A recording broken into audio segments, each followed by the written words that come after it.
The context to these three parables in Luke 15 is always very important to remember. It's this: the religious, the Pharisees, and the scribes were still grumbling and saying, "This fellow welcomes sinners and eats with them." Now, we're really probably not that different than the critics of Jesus. We also get the gospel wrong. We religious people turn it into programs and progress, moral rightness, and doing well for ourselves, and we too often end up with religious self-righteousness, which is a particular brand of, well, lostness. There's nothing wrong, of course, with programs and progress in and of themselves. I just completed a series that was rich in very elementary kind of steps as to how to keep connected to Christ and grow or make spiritual or moral improvement. That was the whole race for the goal kind of program. The problem with programs and progress is what we do with it. It's this: we begin to think that we've done it. And when we think we've done it, that's when we begin to lose the way. The thought, "I've done it," is not very far away from, "Why can't you do it?" I did it. And the moral high ground of self-righteousness. Now, there are a couple of ways to be lost. We always go to, I'm not on. Can you hear me? Oh, good. Well, we're going to hear me even more now. Thanks, Wayne. There's a couple of ways to be lost. One is to do things that you know you shouldn't do. You know, the way of moral lapse. That's what we usually think of lostness, right? But there's another way, the way that good and religious people get lost. It's doing a good thing for the wrong reason. It's self-righteousness. If we had the third part of these parables, the parable of the prodigal son, we would get to that point specifically when we talked about the elder brother. But that's going to have to wait till after the new year when we get the parable of the prodigal son. We'll save that for another time. But let me ask you a question, and let's begin to think about what it means to be lost. Let's ask a question of ourselves. Do we learn more and grow more by getting lost sometimes, or by never needing to be found? When I was new to Los Angeles, I lived along the 210 freeway, which was a great actual introduction because there was only really one freeway I had to worry about. And being from kind of rural Ohio, the freeway system was intimidating, you might say. And so it took me a little while to get used to it. And I would only go on the freeway that I knew. So I drove as far as the 210 would go in either direction. But I would never get on a different freeway with the thought that if I got on a different freeway, I would never find my way home. But as I got used to the speed and aggressiveness of Los Angeles drivers, I began to venture out a little bit. In fact, it became kind of fun, a sort of a day adventure to kind of figure out where I was after I got myself lost following one of those rabbit holes, or like the 2 freeway south, or the 110 into LA, and trying to figure out how to get home. It was delightful. It taught me so much about the city. I learned more by getting lost than I ever learned by studying my Thomas guide. A Thomas guide? Yeah. Pre-app navigation days, we actually had maps, and they were called Thomas guides. They were awesome. We'll bring one out. It looks like an old dictionary. It's massive. Let's think about the idea of being lost, its value, and what we do with being lost that can be so dangerous. Today we read about a coin that gets lost. Can coins get lost?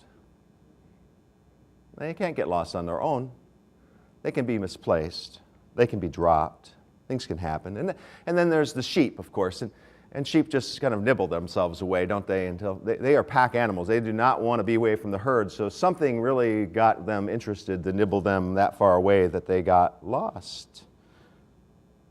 And someone in both stories rejoices when they're found. And we can relate to that. We rejoice when we find our car keys, our glasses, and our destination. But these things that are lost for us are not bad things, are they? Of course not. They're just misplaced things, or they're doing what they do, which is usually me putting them down. We don't equate these lost things with bad things, do we? That would be silly. But what about this? What about lost people? Do you hate people who have lost their car keys, their eyeglasses, and their directions? Of course not. You might get annoyed with the 10,000th time you've had to say, honey, did you check the nightstand? Honey, your glasses are on your head. Honey, can you open your navigator or your Thomas guide? But you don't hate them, right? They're not irredeemable. But we often despise other kinds of lostness in people, don't we? We don't actually have sympathy for it. We despise it, and sometimes downright hate it. My first point for any confirmands who might be taking notes. Don't see any. Oh, maybe one. My first point, lost does not equate bad. Lost does not equate bad. But there are people you might believe are in the category called lost, and by that you mean bad, right? Why do we do this with people who've lost their way? In his book, Falling Upward, Richard Rohr shares these words about what it means to grow spiritually. We grow spiritually much more by doing it wrong than by doing it right. That might just be the central message of how spiritual growth happens. Yet nothing in us wants to believe it, and those who deem themselves morally successful are often the last to learn it. Have you ever been successful at fasting, at tithing, or long bouts of prayer? Maybe some of you have, or you persisted through it. More often than not, what happens is we encounter them, we experience failure, and we realize we're just not cut out for it. Do you see how lostness could be a real tool there to embrace the fact that imperfection may be actually the path to a better way of life? Now think of the relationship between Jesus and the religious elites. This is all through the Scriptures, let alone here in our opening chapter, to set the context for these parables about lost things. What is it about Jesus that made the religious elite so upset? Did you hear the line today? I read it a couple times. It was the fact that he associated with sinners, the lost, the moral failures of their time. The religious elites thought that they had arrived and that they had kept the law of Moses perfectly, or at least as perfectly as it counted. Yet their actions consistently made them the target of Jesus' harshest criticism. In contrast, the tax collectors and the prostitutes were about as far from perfect as you could ever get someone. And yet these were the very people to whom Jesus poured out his heart. It's an interesting paradox, isn't it? The ones who think they've arrived are actually way off track. And the enemies of God, God is trying to do something new through Jesus. The notorious sinners, on the other hand, are the ones who are most receptive to Jesus' mission and to his ministry. A great book. You can redeem your spirituality with Mike Yaconelli's book called Messy Spirituality. Anybody read it out there? I know Lynn has. We've talked about it. Messy Spirituality is by Mike Yaconelli, who is the founder of Youth Specialties, a youth ministry program. He wrote this: "What landed Jesus on the cross was the preposterous idea that common, ordinary, broken, screwed up people could be godly. What drove Jesus' enemies crazy were his criticisms of the perfect religious people and his acceptance of the imperfect non-religious people. The shocking implications of Jesus' ministry is that anybody could be spiritual." May I add, no one might be lost. It's scandalous, isn't it? You bet. Yet isn't that how God frequently uses or frequently gets his best work accomplished? My second point, God does his best work accomplished through lost things. Yaconelli continues, "Spirituality is not a formula. It's not a test. It's a relationship. Spirituality is not about perfection, it's about connection. Accepting the reality of our broken, flawed lives is the beginning of spirituality, not because the spiritual life will remove our flaws, but because we let go of seeking perfection, and instead we change perspectives, and we seek, instead of perfection, God, the one who is present in the tangledness of our lives." Messy Spirituality, I recommend it to you. Now certainly we can grieve our foibles, we can grieve our shortcomings, can't we? We regret opportunities that we have missed to show kindness or to practice empathy or to listen, especially to those that we love. The times that we, fell short of loving well. Our hearts ache as we witness the consequences of choices made out of fear or in desperation or misery, misunderstanding, or ignorance. Yet as we become more aware of our flaws, we accept them as a part of our humanity. It's a piece of who we are. We recognize that there is no such thing as saint or sinner. It's always saint and sinner, with the dividing line lying through the heart of every individual and not between people. We can use those flashes of consciousness then to learn and to grow, to think about how we might do it better the next time. We can use our heartache, our sense of failure to reach out to our Creator on behalf of others and to motivate ourselves to engage in the fight against injustices that we see around ourselves. We can grow in grace. It's sometimes the lost who become found become like the sinner who becomes righteous and forgets that they're a sinner still. It's the particular brand of lostness that we religious people fall into most. It's always diagnosed as self-righteousness. This is the group that receives most of Jesus' criticisms, the self-righteous who have forgotten their sinfulness. Years ago, Philip Yancey, who's another great author, Mike Yaconelli, Philip Yancey, you can read their stuff. Philip and his wife, Janet, had the opportunity to attend a unique event in Denver. It was an event called the Comedy Addiction Tour. The Comedy Addiction Tour. It wasn't just people addicted to comedy. It was comedy from people with addictions. And you can imagine, those of you who might be part of 12-step groups or I've heard some of those. Those are some pretty raucous and pretty funny stories sometimes. And the comedy had people in stitches. It was people from a lot of different addiction backgrounds. And comedy, as you know, can be a great doorway for profound truths. Here's a few of the people that talked. A woman in the group told about growing up as a daughter of a Holocaust survivor. Her father had scores of electric shock treatments for his subsequent medical condition, and she spent many hours sitting in the lobbies of hospitals waiting to take him home. And then she said, I had dozens of different sex partners between the ages of 15 and 19, she said. It was kind of the perfect storm for me. The chaos at home, my poor self-image, and older men's interest in my body. You know, she said, I felt like one of those 1,000 puzzle pieces, jigsaw puzzles, where the design didn't really make any sense, and I tried to fit the pieces together but couldn't, and it wasn't like I had a picture on the box that could show me what it was supposed to look like, so I was just sort of guessing in the dark. Following her, a middle-aged man talked about his addictions. He said, I also attended those sex addiction groups, well, sort of, he said. Most of the time I sat in my car in the parking lot hoping some of the women would relapse. There's all kinds of lostness. I wasted a good decade of my life looking for more. It was always about more. More sex, more alcohol, more drugs. To get anywhere south or west from South Carolina, which is where I lived, I had to drive around the entire state of Georgia because they had a drunk driving warrant out for my arrest. I had to avoid the entire state. I went through binges, arrests, divorces, you name it, before learning the hard lesson that more is never enough. Now I live by, quote, first thought wrong.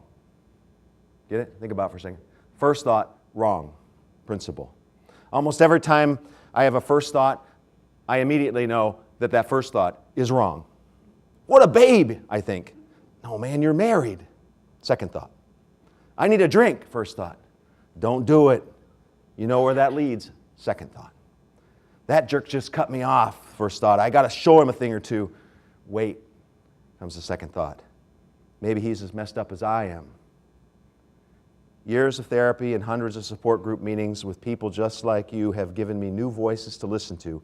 I can't silence the first thoughts, but I can correct them. along the way, I've learned some good second thoughts.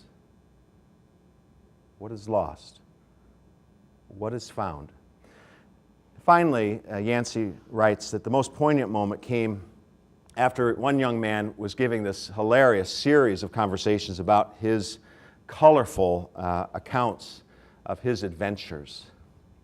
And just as he had the audience almost in tears from laughing, he paused and shifted, changed tones. He said, "So I woke up one night and I found myself sprawled in the median strip of a highway.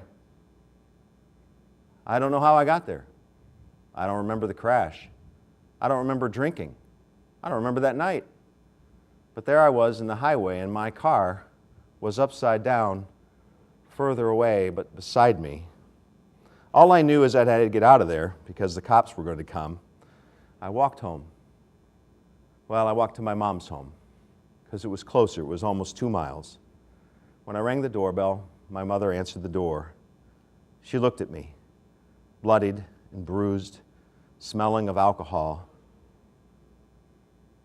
and she opened her arms to me. That was the last drink I ever took. And then he said, and ladies and gentlemen, I want to introduce you to my mom. She hasn't seen me perform until this evening. She flew down here from Portland, and she's seated here in the second row. And the audience began to applaud loudly. And he tried a couple times to continue his routine to finish it, but he couldn't. Several times he tried, but couldn't. And finally, he just blew his nose and left the stage. The joy of being found. The joy of being found. The joy of being found is a profound teacher. The funny thing about the difference between being lost and being found is this: they are so frighteningly close by. The line between the two. They're near at hand.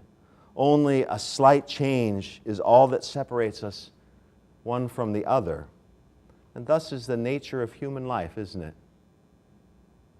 We are so enveloped in the experience of being lost and of being found. Sometimes that's all we can see.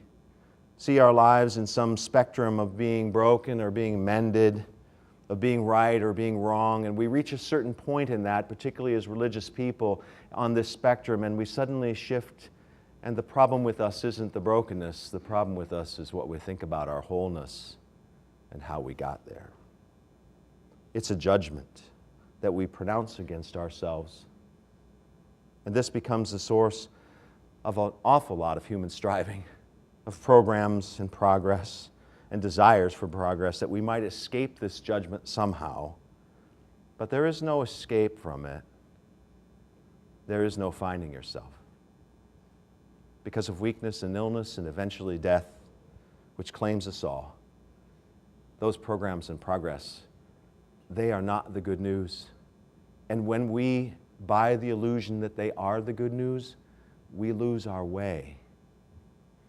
But there is good news here. The good news is found in the parables. Maybe you missed it by focusing too much upon the lost. But we are the lost coin, you know? We are the lost sheep. We are the lost boy, if we've read the third one. God is a seeker. God is a hunter. God's a pursuer. God's like an old woman with a broom sweeping her house madly. I know it's around here somewhere. I'm not going to stop until I find it. Or the shepherd risking life and limb to save the sheep. Or the father in the third parable who won't stop scanning the horizon for the prodigal. And when God finds us, God rejoices. There is more joy in heaven, Jesus says, over the one who is found than over the 99 who never needed to be found in the first place. Why is it we keep pushing the lost away? Where else can they be found if it's not among the representatives of those who understand themselves as fundamentally being found by God not under our own well-being. Maybe that's just a little shift, just a little shift in perspective, like the shift in perspective between being a friendly church and a hospitable church. You know the difference? Intention. That's it. You are a friendly church because you're friendly people. I think visitors will find out that you're friendly people. You like to talk. You're very gregarious. You're outgoing. You're friendly. But are we hospitable? And the difference is the intent. Will you intend to extend your friendliness in a way that reaches every person that comes to this door? Will you extend that friendliness to those beyond this door? The funny part about being lost, at least in these parables, is that God doesn't really spend a lot of time wondering what the sheep did while it was lost, perseverating about which bars it spent its time in or how it spent its money. God only rejoices that it's found. We need maybe to stop perseverating on where the lost have been and how lost they were, because I think if we judged each other by our most lost moments, now try to bring it to mind, what's your most lost moment?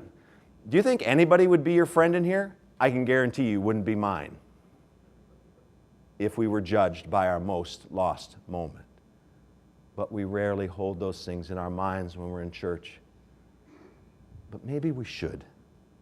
It's just a little perspective change. The intentionality of a God who at his core is love, and a love that searches, a love that wants, a love that desires lost ones. And that's the most profound thing. That's the most important thing. That's the good news. That's the gospel. Your life and mine may be all about achievement. It may be all about proving ourselves. That's kind of how this life seems to work, but it's not that way with God. In God's economy, we don't save ourselves, not ever. God always finds us. The cross of Christ is evidence of how far God will go, even ripping himself apart, so that you and I will no longer be lost, but will be coaxed back home, that we'd be saved. This is our God, and this indeed is good news. On September 11th, 2011, sometimes we see people live these things out. They get it.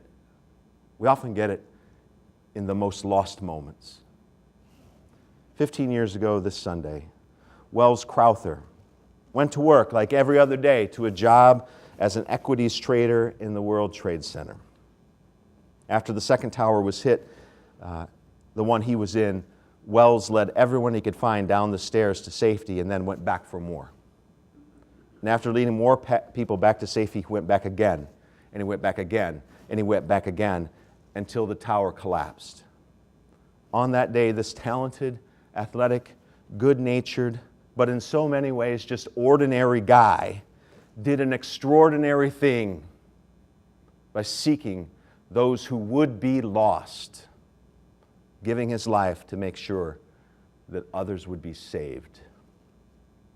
On that day, God used a lot of people like Wells Crowther to find people who were lost. He, among hundreds of first responders, rushed into the building, knowing that their lives were in jeopardy, to look for the lost. There are people, maybe even in this congregation, and there's certainly people that you're going to meet today who are probably having one of their lost days. Will you contribute to their sense of lostness? Or will you be God's invitation to be coaxed back home? In an article in Alive Now, the writer Gina Manskar writes, "Created by God, we are perfect in our imperfection." The article is called "Paradoxically Whole." Even in our brokenness, we're whole. The more fully human we become, the more fully we are Christ, that we become Him. Now, it sounds kind of counterintuitive, doesn't it? That vulnerability, accepting our weakness, actually becomes the greatest point of our strength. But it comes to the greatest point of our strength because we become most available to the lost when we understand ourselves in those kind of categories.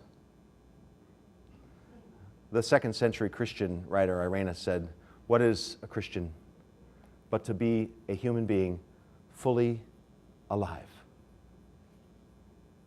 What does it mean to be fully alive? Except to accept and integrate all the brokenness and all the wholeness that we seem to be living into in this very present moment so that we can be open to those who are found, but more importantly, to those who are lost. We follow a God who moves into the mess and entanglements of life. That's the incarnation. With a self-giving love to reach out and to save the lost world, including me and you. That's the crucifixion. Jesus, who got lost in this sinful world, came to save us all. And He has a people. And those people are you. Maybe the lost, maybe the found, but we are both. May God give us grace to embrace our fullest humanity so that we might coax others back home with Him. Amen.